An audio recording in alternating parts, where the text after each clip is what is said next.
உணவே மருந்து, மருந்தே உணவு என்ற குழுவில் பயணிக்க அனைத்து நல்லுள்ளங்களுக்கும் உலக நாட்டு மக்கள் அனைவருக்கும் என்னுடைய கனிவான பணிவான நன்றி கலந்த வணக்கத்தை தெரிவித்துக் கொள்கிறேன். ஐயா, நேற்று குறைஞ்சா எலும்பு இந்த உப்பு சுவை குறைஞ்சா என்ன ஆகும்னு சொல்லி சொன்னவே இல்லைங்க ஐயா.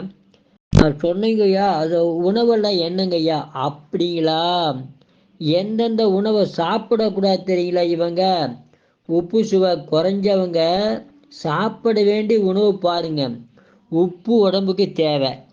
இது குறைஞ்சி போயிருக்கிறவங்க முளைக்கீரை சாப்பிட்ணும், வாழைத்தண்டு சாப்பிட்ணும், கீரைத்தண்டு சாப்பிட்ணும், வெள்ளை முள்ளங்கி சாப்பிட்ணும், மஞ்சள் முள்ளங்கி சாப்பிட்ணும், சிவப்பு முள்ளங்கி, பெங்களூர் கத்திரிக்காய், வெண்பூசணிக்காய், புடலங்காய், சுரைக்காய், பீர்க்கங்காய் இதெல்லாம் சாப்பிட்டாங்கன்னு வைங்க, உப்புச்சுவை காயிலேயே நல்லா ஏறிடுங்கய்யா.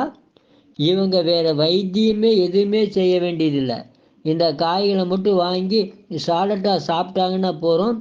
மற்றதெல்லாம் நாளைக்கு பார்க்கலாங்கய்யா. வாழ்க வளர்க. நன்றி, வணக்கம்.